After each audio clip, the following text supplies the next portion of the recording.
Bienvenidos y bienvenidas a Incautos Bribones.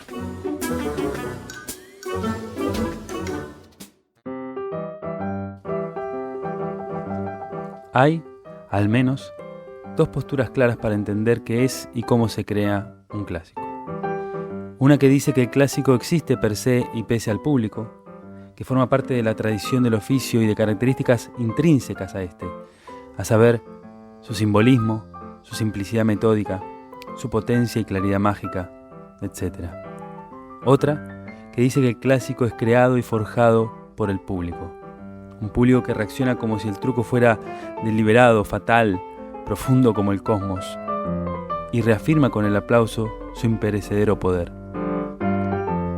Tal vez sea que ambas posturas son ciertas, y sea tarea y hasta obligación del mago mantener la tradición del oficio, no tanto para hacernos el bien a nosotros mismos, sino porque el público merece ser enriquecido con ellos.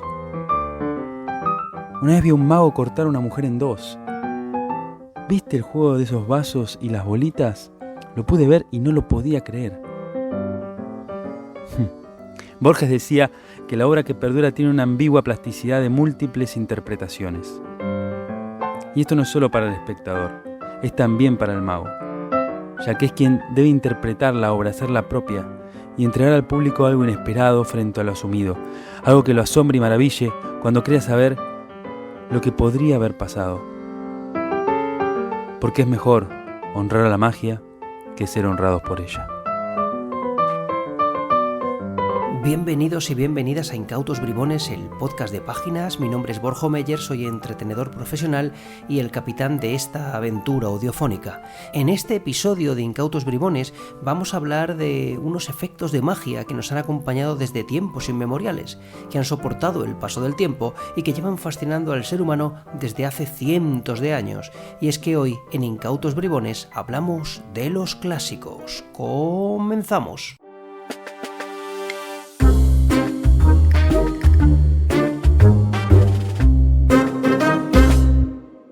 Juan Tamariz, en su libro El arco iris mágico, dedica un capítulo a los efectos clásicos de la magia y se pregunta qué son, cuáles son y por qué son. Juan comienza enumerando la cuerda rota, los aros chinos, la multiplicación de bolas, los 4 ases, las cartas ascendentes, el sueño del avaro, el siempre 6, la bolsa y el huevo, los cubiletes, las monedas a través de la mesa y un largo etcétera. Tras esta maravillosa introducción de Ignacio López, creo que podemos hacernos una idea de la importancia de estos efectos mágicos que nos han acompañado a lo largo de los siglos. Hoy tenemos con nosotros a varios magos que arrojarán luz desde lo general hasta lo concreto, aunque os adelanto que quizás este episodio se componga de varias partes con el objeto de dar una visión más amplia del panorama. Y dicho esto, si os parece, sin más dilación, comenzamos con David Redondo, buen amigo y gran conocedor, que nos hablará del marco general en el que vamos a situarnos. Así que, David, ¿qué podemos entender por un efecto de magia clásico? Creo que por juegos clásicos se pueden entender dos tipos. Por un lado, los clásicos de toda la vida, los que tienen más de 100 años de antigüedad y que se siguen presentando con éxito actualmente. Y por otro lado, los juegos clásicos, entendiendo como clásicos aquellos que son muy típicos de ver a los magos, ya sean antiguos o modernos, buenos o menos buenos, por decirlo de alguna forma. Pero los realmente clásicos son, para mí, son los de la primera categoría, aquellos que han aguantado el paso del tiempo y que se han presentado durante infinidad de públicos siempre con éxito. Juegos que en la mayoría de los casos, aunque se presenten mal o regular, funcionan igualmente. Perfecto, David, pues ya tenemos esa definición de lo que sería un efecto de magia clásico, efectivamente como lo queremos entender aquí. Y ahora, bueno, yo creo que sería interesante no marcar qué características tiene un efecto clásico. Creo que todo efecto clásico tiene un componente de cierto simbolismo que repercute de una manera u otra en el espectador, haciendo que el efecto le guste más, aunque no sepa por qué. Aunque esto daría para un debate mucho más amplio, esto del simbolismo, pero bueno. Otra característica que creo que tienen todos los efectos clásicos es la simpleza en el efecto. Es muy, muy simple a la hora de describir cómo es el efecto. Está y ya no está. Una moneda que está y ya no está. Está roto y se ha recompuesto. No hay nada y de pronto aparecen frutas. Pero siempre hay con un trasfondo relacionado con la magia del deseo, de la necesidad. Por ejemplo, hacer aparecer dinero del aire, ¿no? En el sueño del avaro. Eso serían unas características de los juegos clásicos. En primer lugar, David, vamos a apuntar esto del simbolismo para un programa futuro. De hecho, si os parece interesante, nos enviáis un email a incautosbribones@librosdemagia.com y nos decís, oye chicos, que nos apetece un podcast sobre esto, que puede ser interesante. Bueno, después de marcar las características de un efecto clásico, creo que sería interesante establecer el punto contrario, es decir, en qué se diferencia de un efecto que no es clásico. Hoy en día tenemos miles, millones de efectos, pero muchos, la mayoría, están vacíos de significado realmente. Y eso creo que es importante, que el efecto signifique algo para el espectador, que no sea solo un rompecabezas, que vaya más allá de lo visual, que tenga un trasfondo. Y eso creo que distingue bastante los efectos clásicos de muchos de los efectos que salen al mercado habitualmente hoy en día.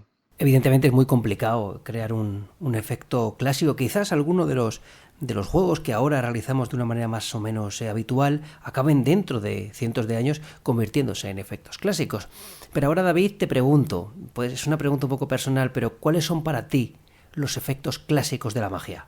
Como te decía antes, creo que hay varios tipos de juegos clásicos. Por un lado, los juegos clásicos de toda la vida, los que ya aparecen en los primeros libros de magia, en los juegos publicados por Robert Oden, por Ostinser y muchos otros magos de los siglos XVIII y XIX. Por ejemplo, la cuerda cortadera compuesta, la bolsa del huevo, los cubiletes, la lluvia de plata o el sueño del Ávaro, los aros chinos, adivinaciones de cartas. Y por otro lado, los clásicos modernos, los clásicos que surgen a lo largo del siglo XX, muchos de ellos relacionados con la magia de cerca, como la ambiciosa, el triunfo, las monedas a través de la mesa, el Matrix. Y esto es curioso, creo que se distingue muy bien que en el siglo XX la magia de cerca toma más protagonismo que en los siglos anteriores, porque es cuando surgen muchos efectos clásicos, que hoy consideramos clásicos, en magia de cerca. Y para ir terminando, contigo, David, porque todavía nos queda otro invitado más, ¿dónde podemos estudiar mejor la magia clásica? Para mí, la mejor manera de estudiar los juegos clásicos es yendo directamente a la fuente, a los libros antiguos, a las primeras versiones, y después seguir leyendo y estudiando las mejoras posteriores hasta llegar a la actualidad y descubrir que en lugar de mejorar, en muchos casos, hemos ido a peor. Sobre todo desde el punto de vista de la esencia del efecto clásico, de ese significado o simbolismo que hablábamos antes, de esa claridad en el efecto. La mayoría de las versiones modernas de juegos clásicos surgen desde el método y no desde el efecto. Y eso es un error, eso siempre es un error, ya que por lo general nos aleja de la esencia del efecto clásico y de su simbolismo o significado. Son muy pocos los casos de magos creativos que realmente han aportado algo a los juegos clásicos, pero los hay sin duda. Muchas gracias, David. Vamos a buscar a esos magos en la actualidad que siguen aportando a los efectos clásicos. Y ahora vamos a explorar uno de esos efectos que ya ha mencionado David, que ya mencionaba yo al principio, y lo vamos a hacer con nada más y nada menos que con otro conocido del podcast y por supuesto de la comunidad mágica, que es el amigo Miguel Ángel Gea. Gea, otro de los grandes efectos clásicos es el sueño del avaro. La primera pregunta, ¿en qué consiste el sueño del avaro? Bien, pues a ver, la pregunta es limitadora y por tanto contiene un pelín de trampa. Em, el sueño del avaro, digamos que se circunscribe a finales del siglo XIX y principios del XX y que influye a lo largo de todo el siglo XX, pero claro, hay unos previos, digamos que recuerdo aquellas figuras de aquel mago italiano que ahora no recuerdo, Mancuso creo que hacía aparecer monedas de la llama de una vela, que luego eso lo hereda Robert Houdin y lo reduce al mínimo, casi a una moneda nada más. El sueño del avaro, digamos que se centra en una época y es la producción de dinero. El sueño del avaro, la lluvia de plata, pero tiene que ver con la producción de dinero, que no tanto de monedas.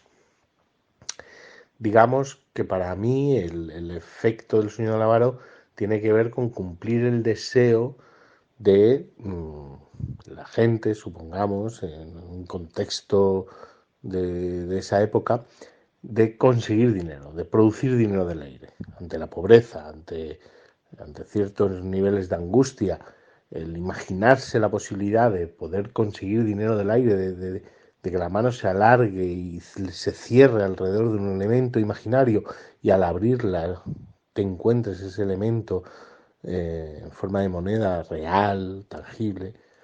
pues esa es la ficción que envuelve este efecto. Claro, con la evolución social y la evolución hasta nuestros días, pues ahora parece más una producción de monedas. Tiene que ver más con la producción de monedas. Es verdad que a veces se relaciona con el elemento de apoyo, como pasa muchas veces en magia, ¿no? Que se relaciona el efecto, la ficción y la trampa.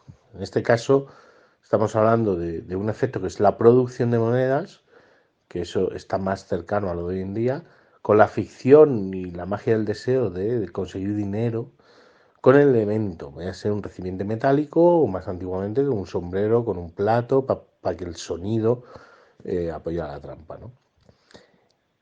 Claro, en magia de cerca se hace magia en la que produces monedas, digámoslo así, y sin embargo no te lleva al sueño al avaro. Entonces muchas veces en magia se comete, digamos, esta limitación en el que limitas por un lado la ficción, el efecto y el elemento tramposo o el elemento de apoyo, que en este caso es un recipiente metálico, y el sueño avaro se circunscribe en eso, cuando a lo mejor puede haber, digamos, que la misma ficción, pero sin el elemento de apoyo. ¿Sería un sueño avaro? Pues tal y como se ha creado la magia, pues no, porque tiene que ver con eso, tiene que ver también con la trampa, con la ficción y con el efecto. Entonces, bueno, pues yo para mí el sueño del avaro es un efecto de producción de monedas con una ficción que cumple el deseo de la producción de dinero con un recipiente de apoyo, contextualizado entre finales del siglo XIX y principios del XX. Más actualmente yo le pondría otros nombres, pero eso ya es mi opinión personal nada más. Pero ahí yo creo que se queda. Muchas gracias, Miguel. Yo creo que perfectamente explicado y además muy relacionado con lo que decía David antes, ¿no? De la simbología y también un poco marcado un poquito por la época. Sí que me interesaría saber mucho cuándo fue bueno, más o menos, dónde lo aprendiste, ¿no? ¿Dónde aprendiste este juego por primera vez? Pues mira, yo creo que la primera vez, aunque lo había hablado y era algo comentado en la Sociedad de Magia, la primera vez yo creo que fue a Marco, yo no sé si fue en televisión. Pero bueno, también lo vi en directo, por ejemplo, a Gemma Bray, recuerdo, en unas jornadas de magia que se hicieron en Madrid hace muchos años, estoy hablando del principio de los años 90, y pude ver la versión de Gemma Bray. Con los años he visto otras versiones, pero en esa época, digamos que entre la versión de Gemma Bray y de Marco fue con la que empecé como a impresionarme por el efecto. Y de ahí ya empecé a estudiar todo el tema del bobo, que tiene varias versiones, y ahí, bueno, ya hice ya mi trabajo. Pero sobre todo, entre ver esa diferencia de estilo entre Gemma Bright y Marco, o con el tiempo otras versiones, ¿no? Pero esa diferencia de estilo más verbal, más dinámica, más de calle casi, o con la versión más de mimo y más delicada de Gemma Bray, pues ahí ya me compuse el efecto y la base la fui adquiriendo del libro de J.B. Bobo, que hay varias versiones y que ahí se encuentran pues prácticamente las técnicas básicas. Y ahí fui como compuse el inicio del trabajo. Gracias, Miguel. Ahí tenemos esas dos versiones de Marco y de Jeff McBride. Y bueno, si queréis acudir a ello, ya sabéis que tenéis el libro del Bobo disponible en la editorial Páginas. También importante tu opinión, Miguel, con respecto a por qué crees que se ha mantenido en el tiempo este efecto tan importante como el sueño del avaro. Bueno, yo creo que se ha mantenido a través del tiempo, pues un poco por lo que ya hemos hablado. Se mantiene precisamente porque ataca el deseo, producir dinero es un deseo muy común, muy, digamos que muy estándar para diferentes culturas y épocas. Y bueno, luego tiene esos elementos que ya se han estudiado por los grandes maestros, como pues la repetición, la variabilidad de método, tiene como una serie de factores que ayudan a que a que sea un efecto muy sólido, muy fuerte, muy visual, se puede hacer en casi cualquier contexto, esa versatilidad de contexto, de espacio, que le puede gustar tanto a un niño como a un adulto. Toda esa versatilidad hace que los magos les atraiga porque lo pueden hacer casi en cualquier momento y en cualquier espacio. Esos elementos de repetición y todo eso que ya he comentado, pues también el deseo y yo creo que también tiene, por la propia naturaleza del efecto, una capacidad de adaptación a cada mago, al estilo. Se puede hacer más lento, más rápido, se puede hacer más delicado, más profundo, más sensible, más superficial, más cómico.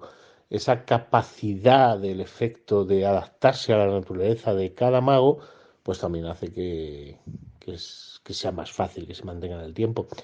Y también es de esos efectos tipo pues la baraja invisible o los aros chinos, son de esos efectos que hasta un mago mediocre y con poco ensayo y que no sea muy buen comunicador, pues hace que funcione. O sea, tienen en su esencia, tienen tanta calidad que incluso un mago mediocre pues aparenta ser mejor de lo que es, pues gracias a que la calidad del efecto es evidente. Y yo creo que eso ha ayudado a que se mantenga en el tiempo. Y para terminar, Miguel, una pregunta complicada. ¿Cuál ha sido tu experiencia con este efecto? Bueno, a ver, siempre es una pregunta delicada porque a partir de cierto momento solo elucubramos.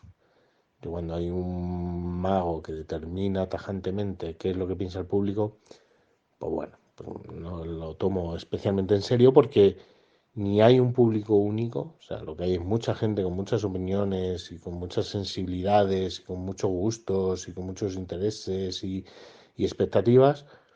No hay un público único y que no hay un mago único a la hora de hacer lo mismo. O sea, que el mismo elemento hecho por diferentes magos genera diferentes experiencias ante diferentes públicos, diferentes personas. Por lo tanto, bueno, pues yo creo que es una pregunta muy compleja de responder, pero bueno, yo creo que la experiencia del público en muchos casos es muy positiva porque la propia ficción del efecto, el propio deseo a cumplir, que es conseguir dinero del aire, hace que sea muy fácil al espectador introducirse en la ficción por motu propio. Hay ficciones que son muy complejas que el espectador se meta, pues porque yo no sé, viajar en el tiempo, pues es muy difícil que el espectador se meta en esa ficción porque convive con el tiempo constantemente. Hay ficciones más fáciles de meter, pues como puede ser yo sé, una adivinación a través de las capacidades musculares de la cara y la capacidad del mago o de mentalista de leer esas caras. Bueno, pues a lo mejor hay gente que se mete mucho más en esa ficción. Pero en el caso de la lluvia de plata, por su esencia deseosa, tan deseosa de que todos, o casi todos, ¿no?, les podría gustar hacer aparecer dinero en el aire, el público se mete en esa ficción no tanto por lo fácil o difícil que es meterse, sino por el propio deseo del espectador de introducirse. Entonces yo creo que se mete, lo disfruta, se lo pasa bien, quiere que eso sea real, quiere que eso sea así de divertido y de fácil y entonces se genera pues una experiencia muy bonita, pues precisamente pues porque el propio mago se ve feliz haciéndolo, transpira eso, lo transmite al público, el público ante la tipología de efecto y la forma expositiva y la propia esencia de la propuesta, pues hace que se meta con facilidad y lo disfrute igualmente. Entonces yo creo que sí, que es una experiencia muy bonita para el público. Pero como te digo, esto es solo lucubración. ¿Quién sabe realmente lo que cada uno piensa? Muchas gracias, Miguel. Bueno, pues nos vamos con esta última lectura del Sueño del Avaro, pero antes de terminar tenemos otra edición de Historias de Juan Luque, que sé que os está gustando. Ya sabéis que Juan es mago e historiador de nuestro arte y hoy nos presenta pues esta nueva sección de Incautos Bribones dedicada, como no podía ser de otra manera, pues a la historia. Y hoy viene a hablarnos del fraude de la magia y concretamente de la magia realizada por los dioses. Juan es un experto en este tema, así que si os parece, adelante Juan Luque, adelante su sección Historias.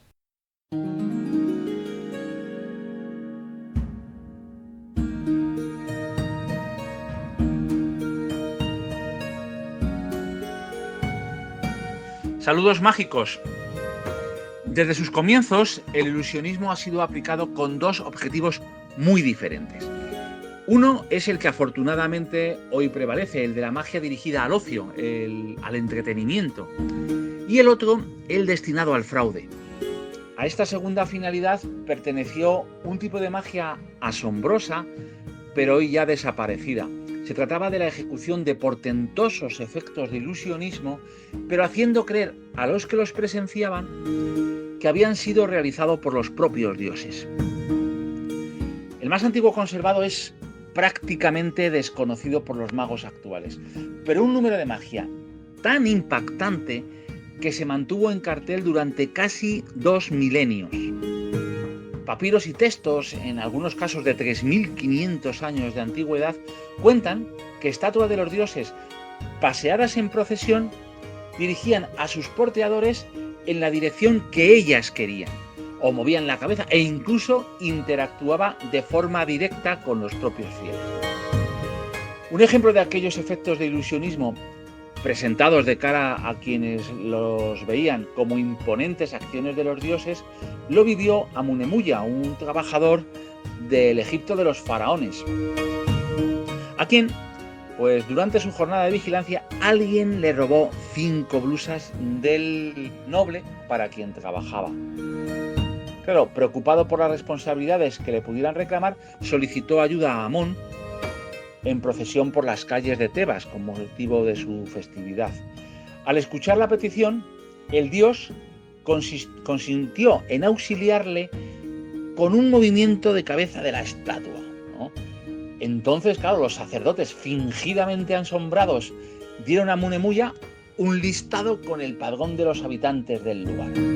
Lo leyó en voz alta y al nombrar a Petawendiamon, un labrador, la estatua movió de nuevo la cabeza y dijo con claridad: este es el ladrón. Petawendiamon, retorcido como su nombre, pues lo negó. Pero era la palabra de Dios contra la suya y fue castigado con 100 azotes y la obligación de o de devolver lo robado o, de lo contrario, ser devorado por los cocodrilos. Así que, en fin, así eran aquellos efectos de magia manejados ocultamente para simular prodigios de los dioses. Hasta muy pronto, un saludo mágico.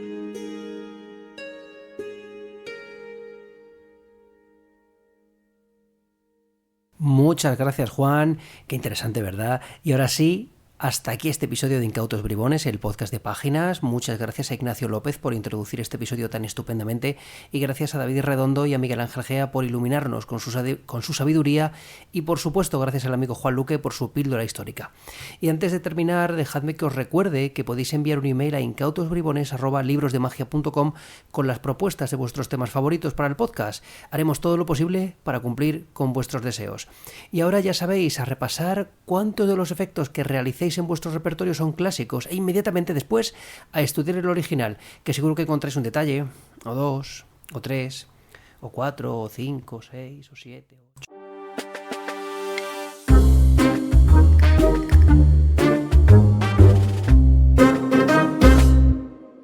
Y esto se acaba. Pero antes, si aún no lo has hecho, suscríbete a nuestro podcast. Puedes hacerlo en iVoox para no perderte ningún episodio. Y además, pues hoy aprovecha y déjanos un comentario para que sepamos que te está gustando nuestro trabajo, que lo estamos haciendo bien. Y si nos escuchas en Spotify, pues muy fácil, dale al botón de seguir para estar atento o atenta a todas las novedades. En una semana volvemos con un nuevo episodio de Incautos Bribones.